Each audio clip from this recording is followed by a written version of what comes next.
See Sonny tomorrow. I've pretty much completely and totally solved the whole Magna Carta thing, or not even solved it, just confirmed it anyway. I managed to end up going on the National Archives website and doing a bit of searching, and I just found like literally all the answers. If you just scroll through some of the little Parliament sessions, just read through, like, it's all in a list of all the things that they did each session, and it'll totally make sense to you. But here, look, right, number 3 here, which is like the first, second, third, fourth paragraph down, or the second paragraph up, it says here there is a copy of a petition of Andrew Kirwin praying that the cause may be left to the common law. So this is in front of Parliament, right? He wants his matter to be left to the courts, right? Not taken to Parliament, or not brought under Parliament jurisdiction. He wants it to be left for common law. That means left with the courts. So that's common law. So that's your Magna Carta with a jury. The right to judgment and a trial by your own peers, which is common law, which means that you'll present your evidence, and you'll have a trial with a jury of peers and evidence, right? That's to be left to common law. Now, why wouldn't it be left to common law? Well, if you got the matters with Parliament, it's not with common law. A matter with Parliament is with Parliament, it's not with common law. It's not with a jury trial with a court. That means that if it's not with common law, it means that you can't be judged through common law. You can't be judged by a jury of your peers, okay? Because the cause is not with common law itself. So, like, Westminster Magistrates Court is with common law, okay? It's with the common law because it's a court. I know that there's not a jury there because they've complicated things. The Crown Court's got the jury, but the jury's meant to be in the Magistrates Court as well, but it's not. It's the 3 justices, which is, it's still common law, which basically means that you go in, you make your case, you put your evidence, and then the prosecutor puts his case in evidence, and you call witnesses, and then you've got to try argue your case, and then the magistrates make a decision whether you're guilty or not. But it's meant to be a jury, but it's a common law process. But it's not. This is the thing. This is the whole thing with the Stop ULEZ petitions, which we've got, which you've seen. The Stop ULEZ causes aren't with common law. The Stop ULEZ causes are with Parliament, which you are pursuing and engaging in. The activities aren't with common law, so you can't be tried at common law for them because they're already with Parliament because of the petitions. So that's your Magna Carta. It's a difference. And let me just show you another little example here, right? There's two pictures here, right? So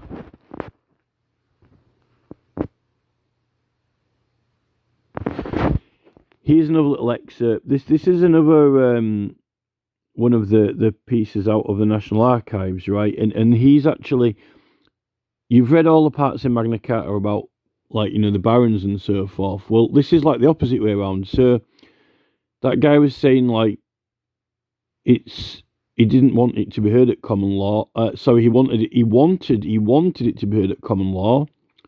Currently, Sonny is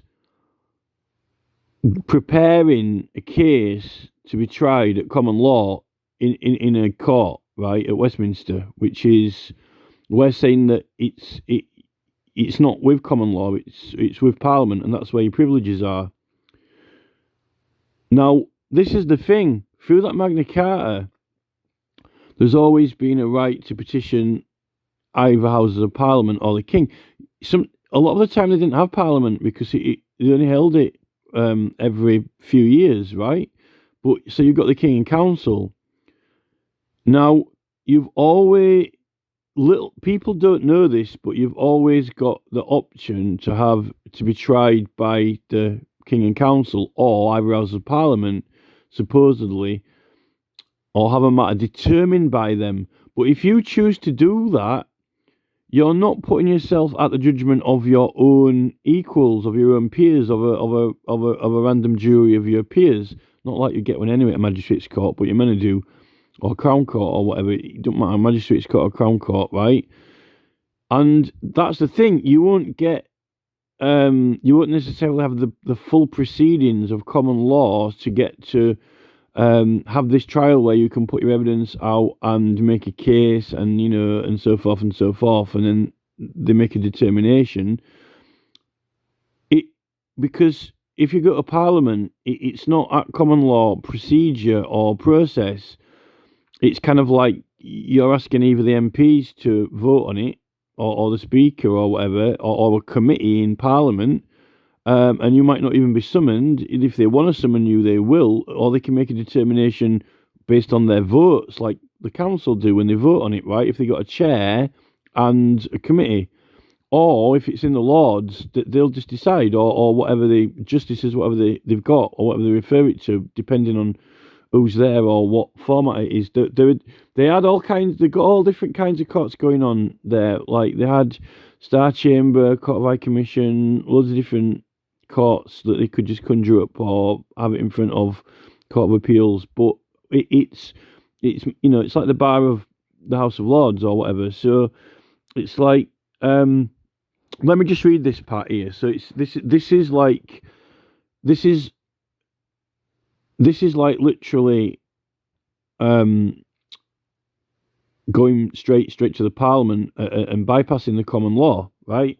So this is from Magna Carta, but this is read out. This is submitted in 1766, right? So it goes that not to be obtained before Thursday evening, and if the Brenner cannot find redress by these mild applications, he will most assuredly carry his complaint before 25 barons of this realm, who in such case will be under a necessity of compelling the king to render an injured subject immediate justice, agreeable to the express tenets of our Magna Carta. So that is opting not to have common law, opting not to have common law, opting not to have judgment of your peers. Instead, you're opting to have judgment by the Lords, right? And sometimes people get summoned to Parliament, but other times they might just like make a decision from the petition, which in a lot of these instances they do write judgment orders on their judgments, basically like posterius at the bottom of it. It says like that's an order, so they can summon people, they call for them, or they just like make an order, say like you paying the money or whatever. Sometimes you could ask for your hearing being referred, adapted, postponed, or etc.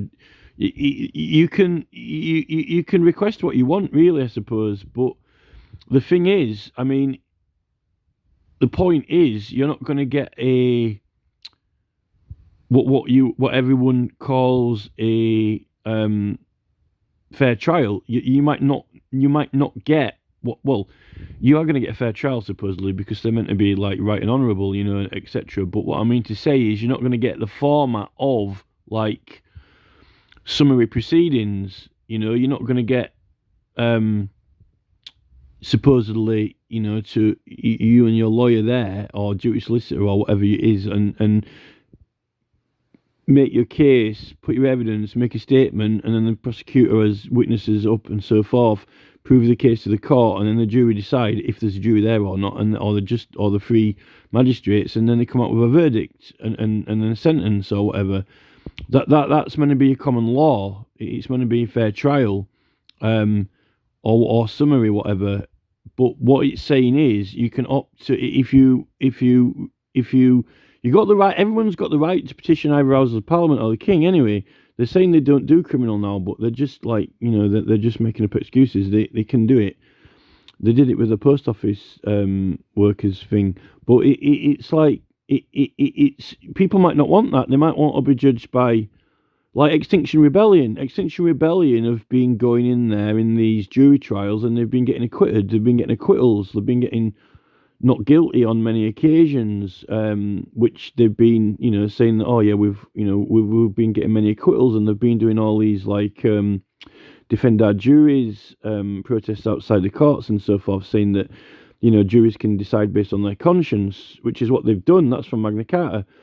But really, they've been doing it wrong anyway, because I don't think, if they get acquitted, it's not. I don't think it's been done properly, because they failed to recognise the rights of the defendants, if it's political, and they haven't followed the overriding objectives of the criminal procedure rules. But they were happy that they got acquitted, but it's still it's not proper. You're not doing it properly. Maybe they didn't want to, but maybe they wanted to have a trial by a jury. But the thing is, even if they did want to have a trial by a jury, if they are using particular rights, and they truly are using those rights in effect, then there's legal obligation for them to be recognised in the modern legislation, in the modern criminal procedure rules. It's a legal obligation to recognise rights when they're obviously in use. Otherwise, you're not. It's like perverting the course of justice, or an abuse of a process, whether they like it or not, because it's professional negligence. They're meant to. It's like putting the shapes in the box. You put the triangle in a triangle, the star in the star, and the square in the square, and the circle in the circle. They're not putting the right thing in the right thing. They're just doing it, like putting a triangle through a circle just because it fits. Doesn't mean that you put the right shape in the right box. But like, just because they did it. It's like, oh, it fit in, so I'm not bothered. It's like, oh, we had a jury trial and we got acquitted, so they're happy. They got the shape in the box, or the shape didn't go in the box. Whichever way around you want to do it, that's the difference. And this is where we are now, really, with the petitioning Parliament. Because the Stop ULEZ causes exist, and they were all running at the time, and the matter has been raised to Parliament already. You're kind of acting under that, really, I suppose. Well, you are, really, because you're trying to get Parliament to stop ULEZ. So, and they've already, like, it's been raised to Parliament. This is the thing with that Stonehenge case. Like, it got raised to Parliament, but then they started faffing around back again with the courts again after it had been raised to Parliament. It does look like they can refer it back to courts, but I don't think they did refer it back to court in Parliament. I think they just pulled the project. And it's meant to be either or. It's meant to be like, if you petition Parliament, you're meant to have, like, it's almost like tennis. You're knocking it backwards and forwards. What's actually happening with, like, at the moment, when they're doing these petitions and they've got cases in the High Court, it's almost like playing tennis with two balls, in a way, when you're only meant to have one ball, which is kind of, it's not right. They're not doing it properly.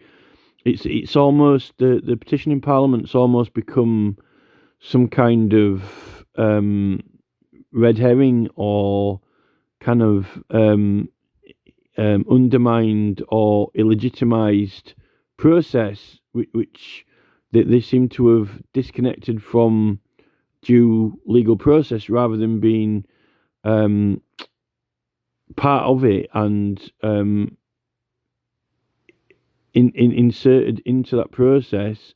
It's kind of almost like being extracted and separated, and given no relevance at all to the proper legal system, which it has got. It has a place and purpose in the legal system, in line or in order with other proceedings which are going on through the courts. And this other thing here, well, no, we've done that one.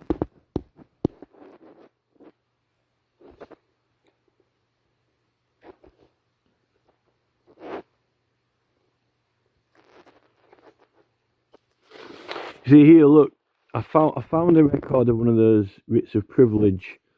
Here they've drafted a writ of privilege and a warrant for this Emmanuel Fenton, who was knocking around in Hull.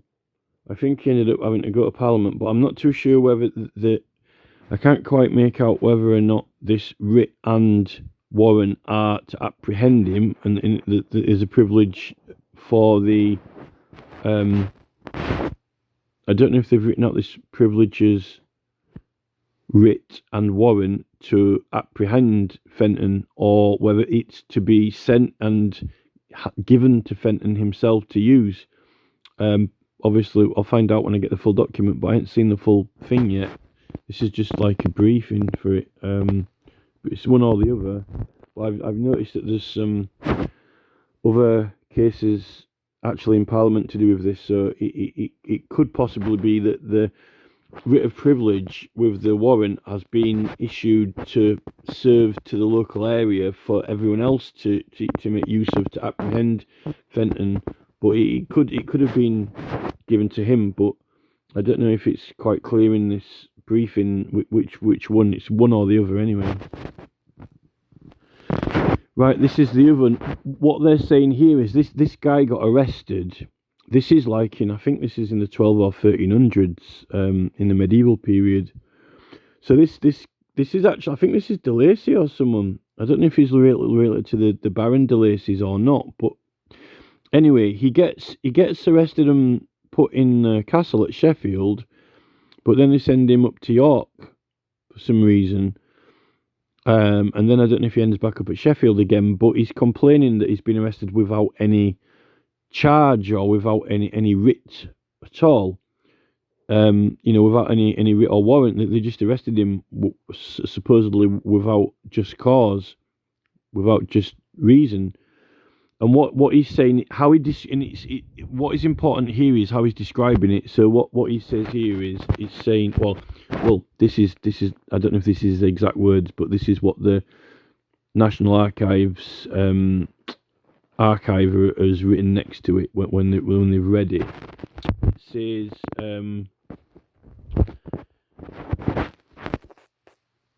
that he not appear before the mayor and bailiffs as he had been arraigned without writ or other warrant, and he is wrongfully distrained. And then concerning these two petitions, they should go before the common law. So I think he did petition to Parliament and complain. This is when there wasn't a Parliament at this time. This one was to the King in Council, which is a Privy Council. So he was complaining about how he'd been treated in those courts, and he petitioned the King and Privy Council, but they've replied that the matter should go before the common law. So they're saying that he should go before the common law, but I don't know how he didn't even get before the common law. That's the whole point of being arrested. You're meant to go and to justice and to judgment, but I don't think they did. I think it sounds like they were knocking him between two castles for a long time. So, but what it says here is he's saying that without a writ or other warrant. So he's not actually saying without a petition or without a warrant or without an affidavit or without a complaint. He's actually just calling it a writ. He's just saying that there's no writ or warrant or any official document or claim or charge. Now that suggests, actually, this is the period in this sort of 1200-1300 when there was actually a lot of petitioning, because this is when they were writing in French a lot and doing it in French, and this is when the petitioning was quite popular. But then I think they started going on to other things like bills and various other things for a while. But this is like, actually, I think this is like the classic petitioning period, which is well before they started having regular parliaments. And it's suggesting that it doesn't necessarily need to be a warrant that you pursue to apprehend someone, this suggests that it could be a writ of some other kind. like a petition, if people have signed the oath to it, because the word oath is meant to be the affidavit part, the swearing part of it, and it contains a complaint.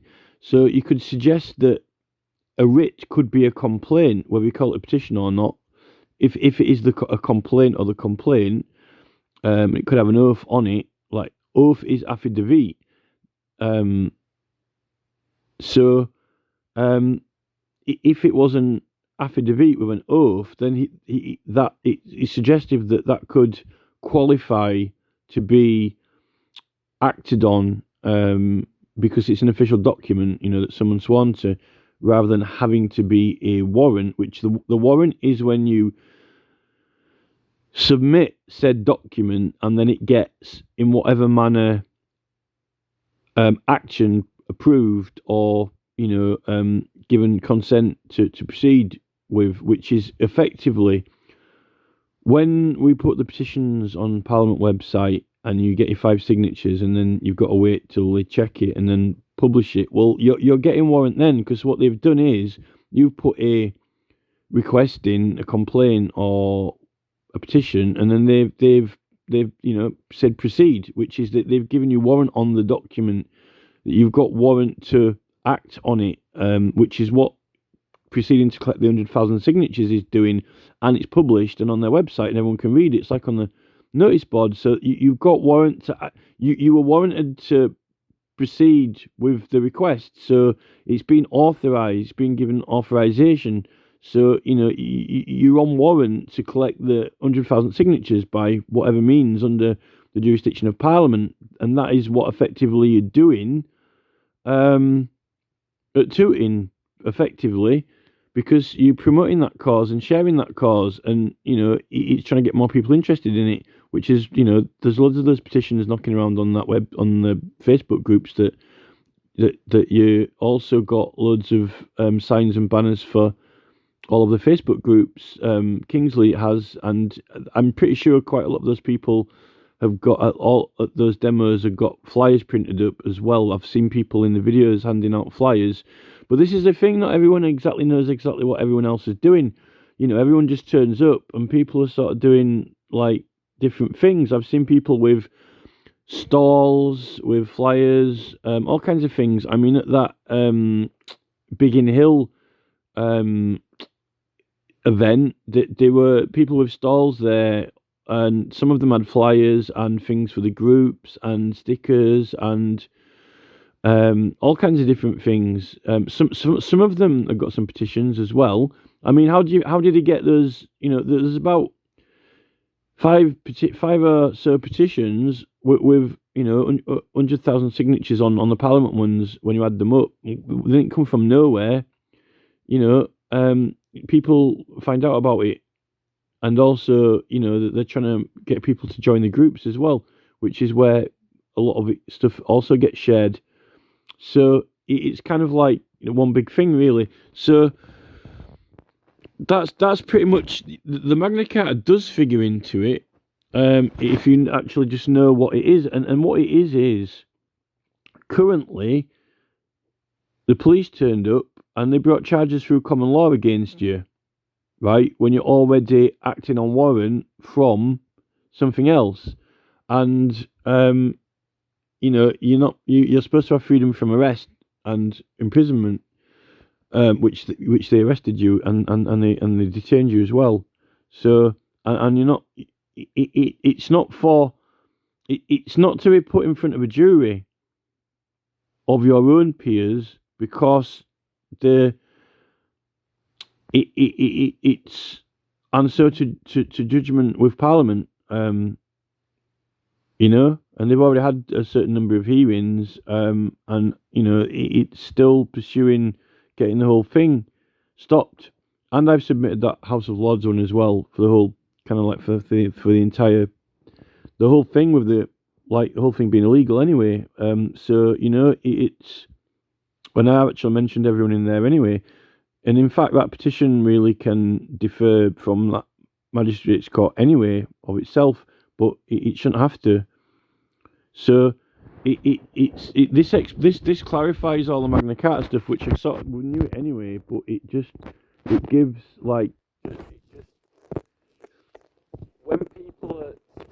about the Magna Carta and how it, applies. Like here, they're saying here, unless they're wrong, but at least someone back then in 1700, at least they, he's proving that whether they're right or wrong, they still were thinking along the lines that we're thinking on, and they still thought it meant this or that, what we think it means. So, if they didn't know what it means back then no one knows what it means.